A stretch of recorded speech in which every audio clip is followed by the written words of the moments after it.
জীবনে এরকম অনেক সুন্দর সকাল কত দিন যে দেখিনি, সেটা আজকের সকালটা যদি উপভোগ না করতে পারতাম তাহলে একদমই বুঝতে পারতাম না। সত্যি আজকের সকালটা একদম অন্যরকম।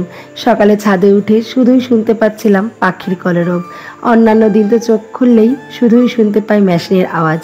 তো আজকের এত সুন্দর একটা সকাল তোমাদের সঙ্গে শেয়ার না করে একদমই পারলাম না। এত সুন্দর ছাদে হাওয়া দিচ্ছিল, ছাদে একটু পায়চারি করে প্রথমে মনটা ভালো করে নিলাম। সংসারের কাজ তো আছেই, সারা দিন থাকবে, সারা জীবন যতদিন বেঁচে থাকবো। তার মাঝখানেও যদি এরকম একটা সুন্দর সকাল উপভোগ করা যায় তাহলে দিনটা কেন, জীবনটাই যেন ধন্য হয়ে যায়।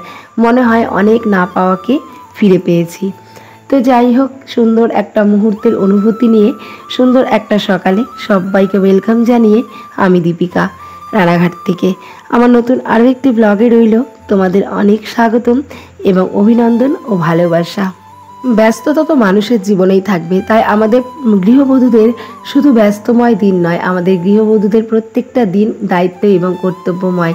শুধু ব্যস্তময় বললে বলা ভুল হবে, আমরা ব্যস্ততার সঙ্গে সঙ্গে কিন্তু অনেকটা বেশি দায়িত্ববান এবং কর্তব্যশীল। তো প্রত্যেকের কাজে কিন্তু সকালে ঘুম ভাঙলেই আমরা লেগে পড়ি। যেমন বাচ্চারা, ঘরের বাচ্চারা তারা পড়াশোনার কাজে, এবং বাড়ির যারা গৃহকর্তা আছে তারা কিভাবে দুটো পয়সা ইনকাম হবে সেই কাজে।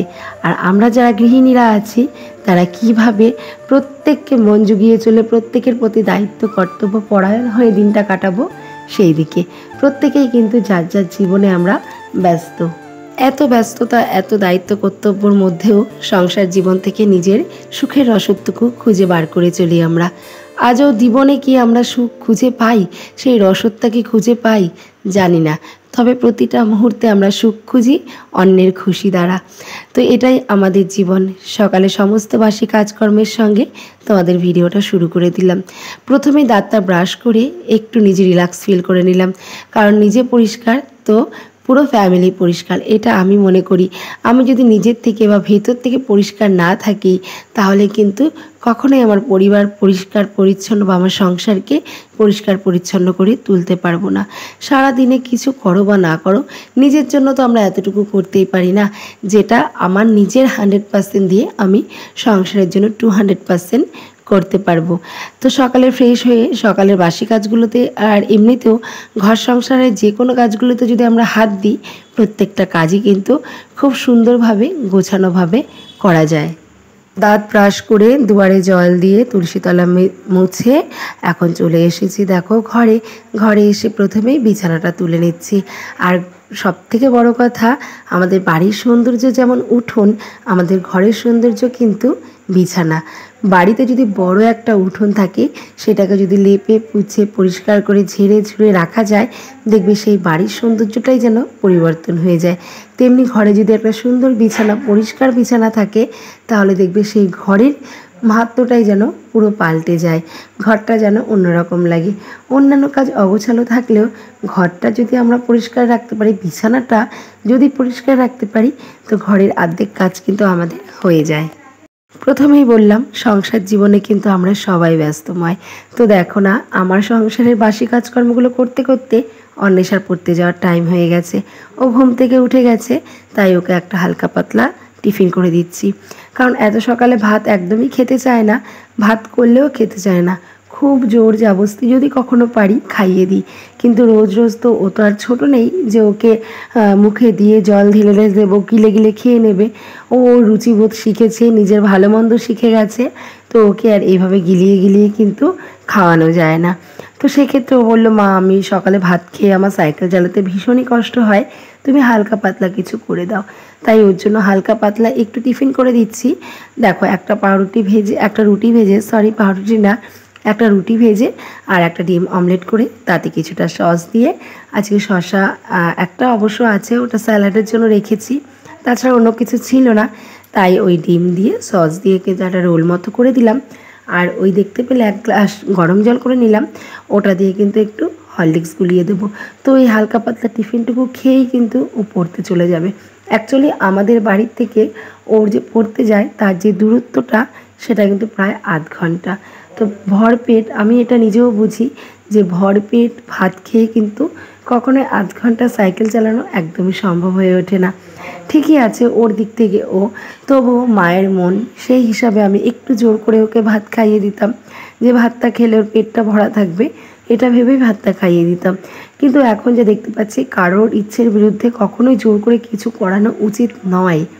তো সেই কথাটা চিন্তা করে যে না, খাওয়াটাও যার যার রুচি মতো হওয়া উচিত, আর অবশ্যই খাওয়াটা যার যার রুচি মতোই শেষে কিন্তু খায়। তো আমার মেয়ের এই ব্যক্তিগত স্বাধীনতায় আমি কিন্তু বাধা দিতে পারি না, তাই আজকে ওকে ভাত না দিয়ে হালকা পাতলা টিফিন করে দিলাম। ও কিন্তু সেটা খেয়ে পড়তে বেরিয়ে পড়লো। অনিশা বেরিয়ে গেল পড়তে, আমি আবারও কাজে লেগে গেলাম। তো এখন এই ঘরটা মুছে নিচ্ছি, ঘরটা মোছার বাকি ছিল, তো ঘরটা এখন মুছে নিচ্ছি। ঘরটা মোছার জন্য বালতি টালতি সব রেডি করেছিলাম, তখনই অনিশা ঘুম থেকে উঠে বলল, মা আমি বেরিয়ে যাব। তো ঝটপট করে ওই তাড়াতাড়ি করে টিফিনটা করতে গিয়ে আর কিন্তু ঘরটা মোছা হয়েছিল না। তো এখন দেখো ঘরটাকে মুছে দিচ্ছি।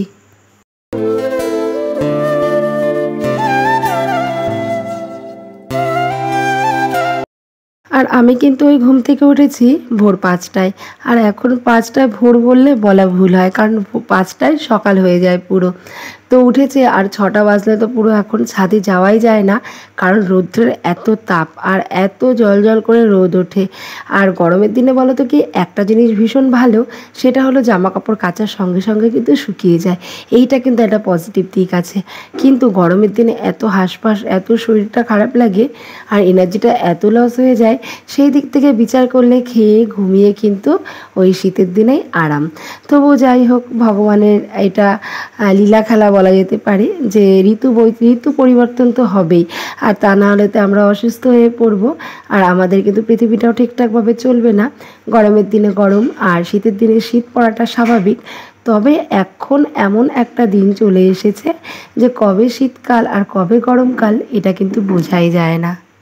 এখন শীতকালেও বর্ষা নামছে, আবার গরমকালেও কিন্তু মাঝে মাঝে ঠান্ডা ঠান্ডা লাগছে, মানে কখন যে কী কাল এখন কিন্তু এগুলো বোঝা মুশকিল। ঘরের সমস্ত কাজকর্ম হয়ে গেছে, আর ওই যে মিক্সার মেশিনটা না অনেক দিন ধরে ভাবছি ধোবো, ওটা না ধোয়া হচ্ছে না, আর বেশ অনেকটা নোংরাও হয়ে গেছে মশলা পড়তে পড়তে। ওপর দিয়ে যদিও একটা ন্যাকড়া দিয়ে মুছে দিই, কিন্তু সেই পরিষ্কারটা হয় না। তো আজকে সার্ফ দিয়ে ভালো করে কিন্তু ঘষে মেজে পরিষ্কার করে সেটা কিন্তু একদম ছাদে রোদ দিয়ে এসেছি। আর যদি ছাদে ওরকম রোদ্দুরে না দিই না, তাহলে কিন্তু ভেতরে যদি একটু জল থাকে তাহলে কিন্তু সেটা কারেন্ট হয়ে যায়, কারেন্টে শক মারে। তো এই জন্য একবার এরকম আমি ঝটকা খেয়েছিলাম, তারপর থেকে কিন্তু ওই ছাদেই দিয়ে আসি।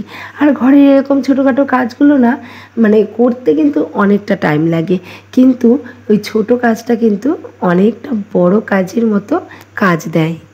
আর আজকে সকালে একটু চালটা বাড়ন্ত ছিল, তো অন্বেষার টিফিনটা করার সঙ্গে সঙ্গে নিজেদেরও জন্যও কিন্তু বেশ কিছু রুটি আর বেগুন ভাজা করে নিয়েছিলাম। সকালে ওটাই খেয়েছিলাম আমরা। আর এখন চালের বস্তা কিন্তু চলে এসেছে, দাদাভাই দিয়ে গেছে। তো এখন ভাত রান্না বসিয়ে দিয়েছি, আর আজকে না একদম সিম্পল রান্না করব, কারণ অনেকটা বেলা হয়ে গেছে, আমাকে আবার মেশিনটাও চালাতে হচ্ছে, আর এত গরমে একদম হাঁপসে উঠছে, একদম ভালো লাগছে না। তো এই জন্য কিন্তু ওই ভাত, ডাল, আলু সেদ্ধ আর পটল ভাজা, আর সঙ্গে স্যালাডের জন্য কিন্তু আগে ভাগেই শসাটা কেটে রাখলাম। তো এটা দিয়েই কিন্তু আজকে ওই দুপুরবেলা খাওয়া দাওয়াটা হবে।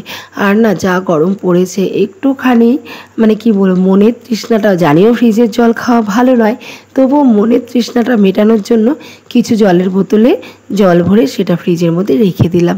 আর এখানে আজকে করব উচ্ছে আর সজনে ডাঁটা দিয়ে মুসুরির ডাল। ডালটা কিন্তু খেতে না বেশ ভালোই হয়েছিল। যখন আমি রান্না করছিলাম ভাবছিলাম খেতে কি ভালো লাগবে, তার মধ্যে উচ্ছেটা ভেজে দিইনি, কাঁচা উচ্ছে দিয়ে দিয়েছিলাম। তবে খাওয়ার সময় গন্ধরাজ লেবু দিয়ে মেখে নিয়েছিলাম, এত ভালো লাগছিল। আসলে দেখবে গরমের দিনে মাছ মাংস খাওয়ার থেকে এই টক ডাল এগুলোই কিন্তু খাওয়া সবথেকে বেশি ভালো। আর সবথেকে বড় কথা বলো তো কি, ওই তুমি গরমের দিনে খাবারটা একটুও যদি কম খাও কোনো ক্ষতি নেই, কিন্তু জলটা তোমাকে একটু বেশি করে খেতে হবে। জলটা বেশি খেলে দেখবে শরীরে একটা এনার্জিও আসে, আর শরীরটাও না বেশ সুস্থ থাকে, ভালো থাকে। আর আমাদের প্রত্যেককে মনে রাখতে হবে যে গরমের দিনে একদম বেশি খাওয়ার নয়, গরমের দিনে যতটা পারবো একটু কম কম করে খেয়ে শরীরটাকে সুস্থ রাখার। আমি কিন্তু বিভিন্ন রকমের এরকম উপায় মেনে চলি বলেই এত গরমে কিন্তু এত পজিটিভ মাইন্ড নিয়েও এত সংসারের কাজ কিন্তু সম্পূর্ণটাই আমি এক হাতে করতে পারি। তো তোমরা আমার ভিডিওগুলো দেখলেই বুঝতে পারবে যে সংসারের প্রতিটা কাজ কিন্তু আমি এক হাতেই করি। আর তোমাদের সাথে তো এখনও শেয়ারই করিনি, তার সঙ্গে সঙ্গে কিন্তু আমি মেশিনও চালাই আর সুতোও ঘুরাই। তো রান্নাবান্না করতে করতে অন্বেষার পড়তে যাওয়া মানে নাচের ক্লাসে যাওয়ার টাইম হয়ে গেছিলো। তো ওকে তাড়াতাড়ি করে ভাত খাইয়ে দিয়ে আমরাও কিন্তু খেয়ে দিয়ে নিয়েছিলাম। আর এখন বিকেলবেলা দেখো বাবুর জন্য একটু দুধও গরম করে নিলাম, দুধ দিয়ে গেছিলো, তো দুধটাকে ভালো করে জাল দিয়ে নিলাম। আর বাবুরও পরীক্ষাও শুরু হয়ে গেছে, বাবুও পড়তে বসেছে, তো সেইখান থেকে একটুখানি দুধ দিয়ে আবার তোমার দাদাভাইয়ের জন্য একটু চা করে দিলাম, দুধ চা। আর আমাদের তো এখন বাড়িতে চা করা প্রায় বন্ধই হয়ে গেছে, মানে আমি বন্ধ করে দিয়েছি। চায়ের বদলে অন্যান্য কিছু খেতে দিই, বাট চাটা এখন আর দিই না। তবে অনেক দিন পরে তোমার দাদাভাইয়ের জন্য মনে হলো যে একটু চা বানিয়ে দিই, যেহেতু দুধটাও ছিল। তো ছেলেকে দেখো দুধ দিয়ে দিলাম, আর হচ্ছে আমরা এই তোমার দাদাভাইয়ের জন্য কিন্তু 1 কাপ চা বানিয়ে নিয়েছিলাম। আর বাবু যেহেতু পরীক্ষা, এখন আর ভিডিওটা কন্টিনিউ করতে পারছি না, কারণ বাবুকে পড়তে বসাবো। চলো এখনকার মতো টাটা, দেখা হবে কালকে।